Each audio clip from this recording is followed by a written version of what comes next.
네, 최근에 그 화성 연쇄살인 사건 30년 전, 지금 86년도에 이제 이 사건이 시작이 돼가지고 93년도인가, 92년도인가 자기 처제를 죽이는 순간까지 거의 한 8년 동안, 제가 몇 94년이군요. 살이나 됐지 뭐? 지금 56세, 그러면 이렇게. 20대부터겠네요. 네, 그렇죠. 20대 군대를 제대한 이후부터 이제 사람을 죽이기 시작했는데 1년에 거의 한 1.8명씩 이렇게 죽였다고 그랬나요? 한 8년 동안 문 닫을까? 어쨌든 이제 이렇게 죽여서 실제 이제 14명을 죽이고 14명을 죽이고 이제 뭐 성폭행 강간까지 보면 한 30명이 넘었죠. 그래서 그 두 개를 다 합치면 거의 40명에서 50명 정도를 죽이거나 성폭행 강간하거나, 근데 이제 한 30명 이상 잡히지 않고 이제 미제 사건으로 있다가 최근에 이제 DNA 검사를 국가수에 요청을 해서 검사를 했는데 5차, 7차, 9차 이렇게 이제 세 번 사건에 DNA가 이제 발견이 되면서, 그러면서 이제 이춘재라는 사람이 이제 어, 범인이다 이렇게 특정이 된 거죠. 근데 이미 이제 처제를 94년도에 살인을 하고 그리고 부산 교도소에서 무기수로 이제 복역을 하고 있는 상태였죠.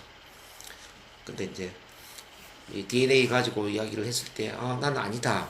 8차까지 계속 이제 이렇게 이게 범죄 심리학자들이 같이 상담을 했는데 본인은 아니다. 입을 이제 닫았다는 이야기죠. 근데 9차에 입을 열기 시작했어요. 근데 9차에 입을 연 그 계기가 뭐냐? 그게 바로 이제 라포. 우리 NLP 이제 레포의 힘이었다는 거예요. 레포. 이제 범죄 심리학자들이 그러니까 레포를 형성하면서 마음을 공감하고, 자, 마음이 하나가 되면서 실제 그 자기 범죄 사실을 터놓고 이야기할 수 있는 그 마음 상태를 만들다 보니까 자기가 뭐 지금 그 화성 연쇄 살인 사건 이제 10차 중에 이제 8차는 다른 모방 범죄고 이제 9개 아닙니까? 그 9개 외에 나머지도 5개를 더 뭐 저질렀다 이렇게 추가 범행까지 자백할 정도로 마음을 열게 된 거죠. 뭐 어쨌든 이제 내용은 그렇고, 그래서 이제 이 래퍼가 어떤 것이길래 사람의 마음을 열게 하는가, 이걸 이제 여러분들 좀 같이 리뷰를 하는 게 필요할 것 같아요. 리뷰. 이미 옛날에 배웠지만, 이 래퍼가 범죄자들도 자기 살인 사건을 고백하게 만드는구나, 자백하게 만드는구나, 그 힘이 어디에 있을까, 이걸 좀 이해를 해야 됩니다. 그러니까 래퍼는 쉽게 말하면 여기 이제 나와 있는 것처럼 신뢰관계, 협조관계, 협원관계, 이런 걸 이제 래퍼라고 그래요. 그러니까 마음이 열린 상태, 마음이 통하는 상태. 상대방이 어떤 이야기를 하든지 간에 내가 그 상대방 이야기를 들어주고 싶은 상태. 상대방에 의해서 뭐 이끌려지고 싶은 상태. 뭐 협조하고 싶은 이런 모든 상태를 이제 래퍼라고 이야기를 할 수가 있습니다. 왜 그러면 이제 이 래퍼가 중요하냐면은 사람은 이해받고 싶은 욕구가 있거든요. 그러니까 이해받고 싶은 욕구는 이전에도 많이 공부를 했지만, 숨을 쉬고 싶은 그 욕구처럼, 자, 이 마음에 산소를 제공받고 싶은 욕구라고 이제 볼 수가 있습니다.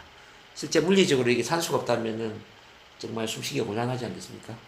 우리 마음에도 산소가 필요한데, 그게 누군가가 이해를 해주고, 내 입장을 대변해주고, 내 마음을 알아주는 그런 게 이제 마음의 산소라고 볼 수 있거든요. 우리가 숨을 못 쉴 때 새끼줄 누가 던져주면은 정말 살 것 같은 느낌 들겠죠. 그러면 새끼줄 던져주는 사람한테 뭐든지 다 이야기하고 싶지 않을까요? 그쵸? 아마 집이라도 한 채 아마 주고 싶을 겁니다. 이렇게 이제 이해받고 싶은 욕구는 거의 뭐 목숨을 살려주는 그런 것과 비슷하기 때문에 사람들한테 뭔가 뭐든지 아마 해주려고 그럴 거예요. 이렇게 이제 마음의 산소도 같은 원리라는 겁니다. 이제 마음이 답답하고 외롭고 나 혼자 있는 것 같고 이 세상에 그냥 나 외에 내 마음을 아는 사람이 아무도 없는 것 같다가 어떤 사람이 내 마음을 알아주고 내 편을 들어주게 될 때, 그때는 이 세상 모든 걸 다 줘도 그냥 미련이 없을 것 같은 그런 느낌이 있다는 거예요. 그만큼 이제 사람들은 이해를 받고 싶고 내 마음을 알아주기를 원하는 그런 마음이 있는 거예요.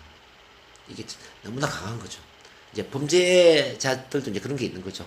비록 사람을 죽였지만 내가 왜 사람을 죽였는지 그 어떤 사람에 대한 살인에 대한 당위성이라든지 뭐 자기 입장에서 그 어떤 마음을 알아주는 그런 사람이 있다면 자기는 사형을 당한다 하더라도 죽는다 하더라도 후회하지 않을 정도로 미련 없이 자기 이야기를 할 수가 있는 거죠. 이춘재라는 사람이 뭐 어느 정도의 상태에서 자기 이야기를 했는지는 모르겠지만 어쨌든 이제 뭐 프로파일러들, 그러니까 범죄 심리학자들이 어쨌든 그런 래퍼의 힘을 잘 발휘한 건 사실이다.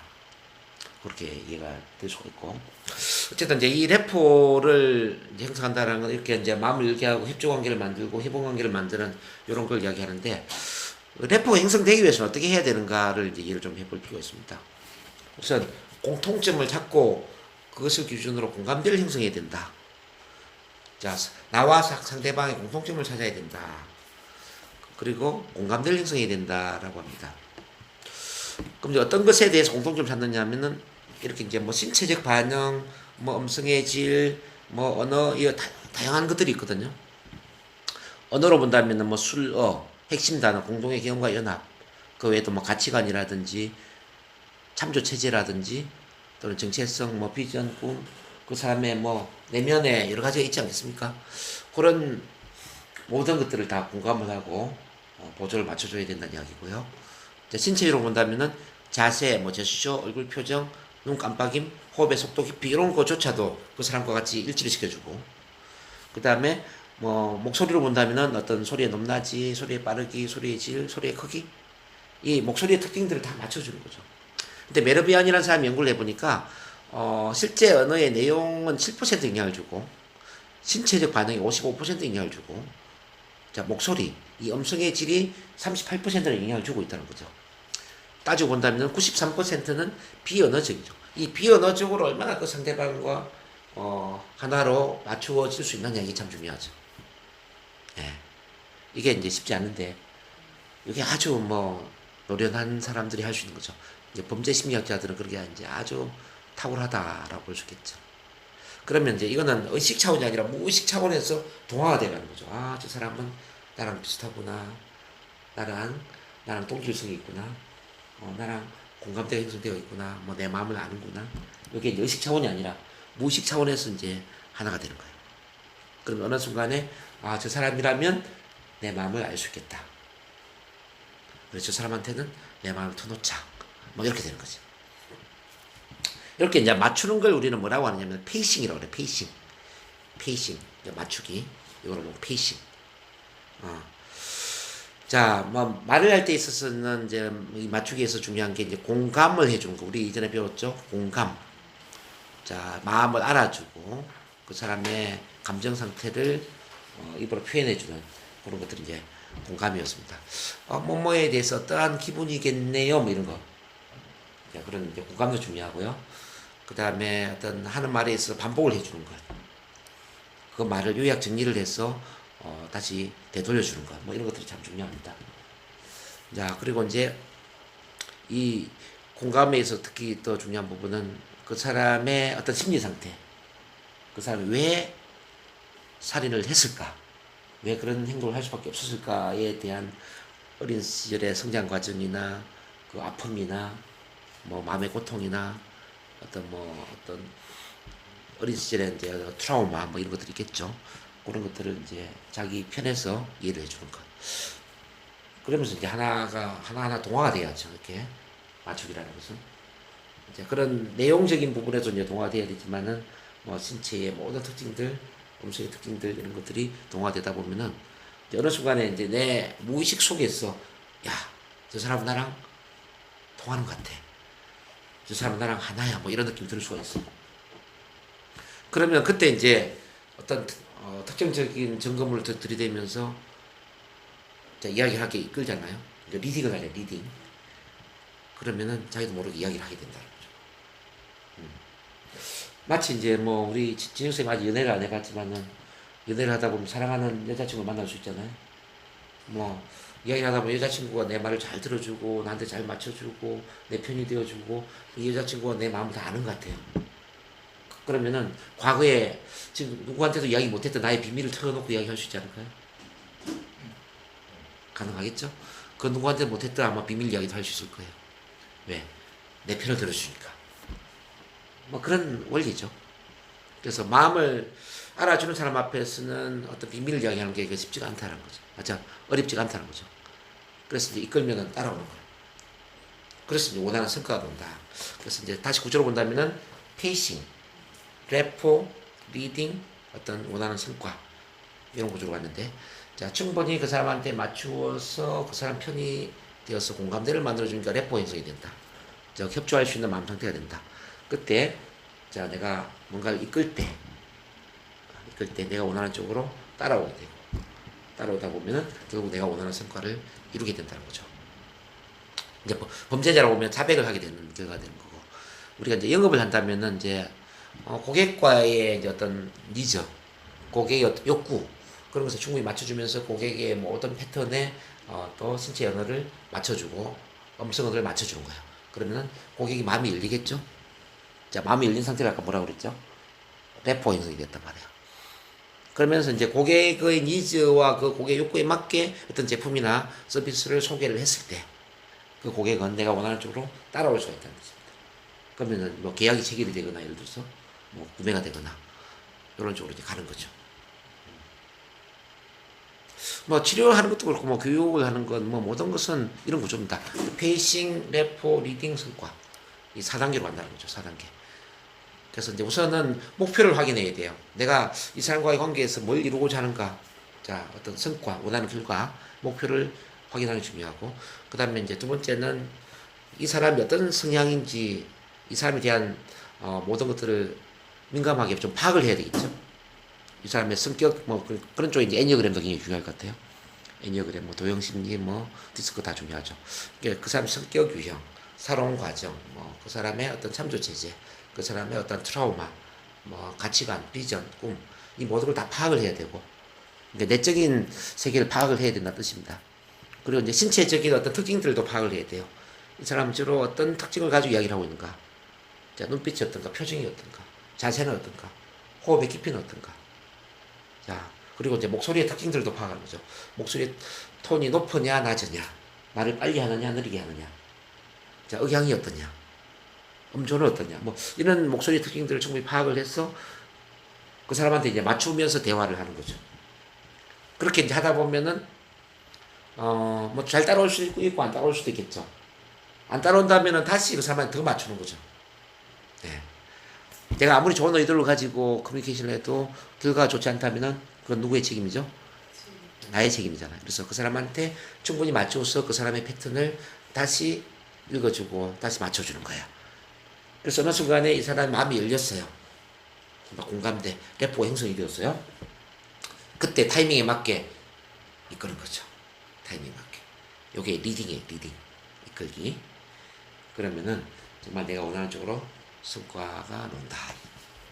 이번에 어쨌든 그 뭐 이춘재의 입을 열게 한 것도 뭐 그런 심리전에서 범죄 심리학자들, 프로파일러들이 승리를 한 결과다 이렇게 이야기 많이 하고 있습니다. 그래서 이분들 NLP를 제대로 공부한 분들이 아닐까. 뭐 그분들 뭐 범죄 심리학자들은 이런 걸 필수로 배우죠. 라포로는 굉장히 중요하기 때문에 그래서 제가 유심히 이제 그런 기사들을 보면서 야 NLP의 힘이 대단하구나. 이번에 30년 동안 미제 사건으로 남아있던 그 사건을 해결하는 힘에 NLP의 이 라포의 힘이 많이 영향을 주었다. 그래서 여러분들한테 그걸 한번 소개를 해드리고 싶었습니다. 살인 동기는 아직은 확실히 나온 건 아닌데 아마 이 사람이 이제 왜곡된 어떤 성충동에 대한 걸로는 일단 이해가 돼요. 왜냐면은 모든 피해자들이 여자들이잖아요. 여자들을 그러면 성폭행을 했거나 성폭행 이후에 잔혹하게 살인을 당했거나 이런 공통점들이 있단 말이에요. 그러면 뭐 아마 이제 이춘배 어떤 그 성장 과정에서 어떤 성에 대한 부정적인 뭐 어떤 경험이 있을 수도 있고, 뭐 지금 예측하기로는 군대 생활할 때 군 생활 중에 왜 또 가학적인 행동들이 나올 수가 있거든요. 지금은 그렇지 않아요. 지금은 걱정 안 해도 돼요. 지금은 군 생활이 굉장히 좋지만 옛날 같은 경우에는 군대 생활이 굉장히 조금 왜곡된 부분들이 많이 있단 말이에요. 뭐 이유도 없이 막 그 얼차려주고 때리고 또 이제 뭐 시키면 동성연애와 같은 이제 그 상사들이 그렇게 이제 성폭행을 하는 경우도 있어요. 그럼 그건 얼마나 수치스럽고 치욕스럽겠어요. 그죠? 그렇게 해서 자살하는 뭐 병사들도 있었고 아마 이춘재도 그런 류의 사람이 아니었을까 생각이 들어요. 아직 확실한 거는 두고 봐야 되지만 대부분 범죄자들이 어린 시절에 그런 그 깊은 뿌리 상처들이 크더라고요. 예, 예. 예. 유영철도 그랬고 뭐 정남규도 그랬고 뭐 네. 강호순 뭐 다 아버지 마찬가지잖아요. 여성에 대한 혐오라든가 그리고 잘못 어릴 때 성의 의심이라든가 예. 아버지 분노를 적극적으로 푼다든가 그런 거 이제 가족 상황에서 그런 게 없는 걸로 지금 알려져 있는데 내가 뭐 발표를 안 해서 그랬지 다 있어요. 그러니까 아마 학교 다닐 때 또 이제 예를 들어서 이럴 수도 있어요. 같은 반 여자 친구한테 모욕을 당했다든지 뭐 수치스러움을 느낀 어떤 그런 경험이 있다든지 그럴지도 모르죠. 뭐 그래서 이제 여자들에 대한 혐오와 여자들에 대한 그 어떤 무시당하는 느낌을 내가 다음에 어른이 되면은 여자를 뭐 죽이 없애겠다 이렇게 잘못된 신념을 가질 수도 있죠. 그래서 이제 이춘재도 그와 비슷한 경험이 있을 것 같아요. 아직은 나온 건 없지만. 영적으로 얘기하면 90%는 그런 거죠. 뭐 몇십 프로는 심리적인 거지만 또 거기에 또 우리 속에 성각이 있다 보니까 네.